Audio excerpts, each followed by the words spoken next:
guys, and welcome to another Coach's Corner. I'm Coach Andy from CrossFit Tradewinds, and today we start a very special segment that I'm super fond of. We get to talk about the open workouts. So today we're going to talk about 18.1, which was released last night, and then for the next 5 weeks we're going to do a Coach's Corner on every single one of the open workouts. During these Coach's Corners, we're going to go over the workout themselves, some tips and tricks on how to get your best performance out of them, and any sneaky things that might show up that you should really be aware of. So without further ado, guys, let's kind of get right into it, right? So 18.1 is a 20-minute AMRAP. It is 8 toes to bar, followed by 10 hang dumbbell clean and jerks, followed by 14 or 12 calories on the concept to rower, 14 for the men, 12 for the women. So as far as that workout is concerned, guys, first off, let's talk about just the kind of basics of it, right? The things that kind of jump out to begin with. It's a 20-minute AMRAP, which means that it is very, very long. So it's very easy to blow up in the very beginning of this workout. So my number one tip for this is to learn to pace yourself. We'll talk about that a little bit more in a second, but each round can go very, very quickly, especially in the first couple rounds, so make sure you keep an eye on that. Second, guys, we have a new movement that we've never seen in the open, and that is the hang dumbbell clean and jerk. We kind of expected dumbbells to be an 18.1. This is a movement that no one really saw coming, and it's quite a little bit awkward. So you're going to basically deadlift up the dumbbell. You are then going to bring it to your shoulder and then bring it overhead, and that counts as 1 rep. You'll then do 5 on one arm, switch arms, and do 5 on the other arm. The hang dumbbell clean and jerk has a few points in it that are a little bit tricky, and we'll go over those when we go over the movement standards. Last but not least, we have the row, which is pretty standard for most people.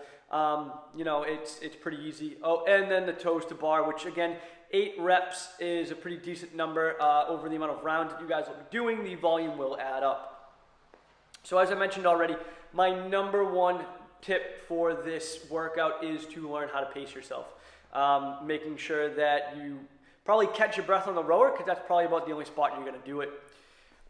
From there, my next recommendation, point number 2, is watch your grip. It's a super grip heavy workout. We're talking, halfway through, your forearms are probably going to blow up, and hanging on to that bar or that handle for that rower is going to be quite difficult. So keep that in mind. When you start failing reps of toes to bar, it might be a good idea to start breaking them up, to start shaking those forearms out. As far as the toes to bars are concerned, try to go unbroken on them for as long as you possibly can. It's only 8 reps, which isn't a ton. So try to get as many sets out of those as possible. Now, if you do start to fail, fast singles are never a bad idea. It also helps save your forearms.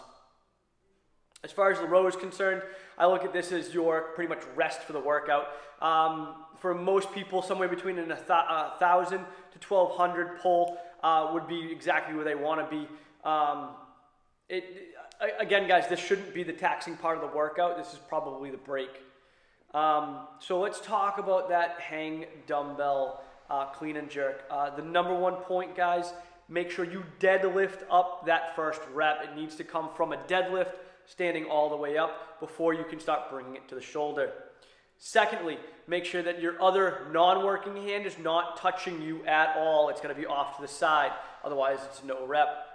Third point, make sure that when you bring that dumbbell up to the shoulder, that the head of that dumbbell actually touches the shoulder. It must make contact in order for the rep to count.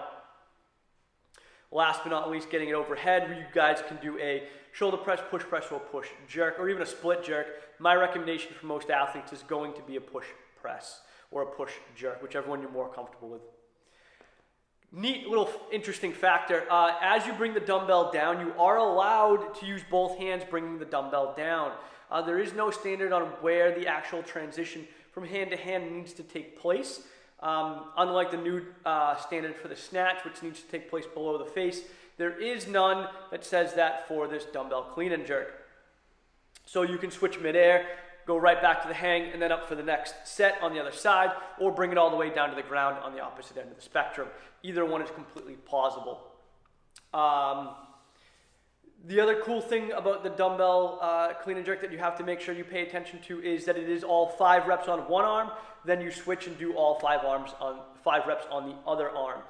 So that can kind of throw a couple athletes off, so just make sure you're careful with that. Other than that, guys, there's not really much else to talk about. It's a long workout, so make sure you pace yourself. It's very, very forearm heavy, so make sure you watch your grip. And those hang dumbbell clean and jerks can be a little tricky, so make sure you know your standards on that movement. Other than that, guys, have some fun with it. It's, I think, a great workout to start and kick off the Open, and I'm excited to see what the next 4 weeks have in store for us. So I will catch you guys next week for 18.2.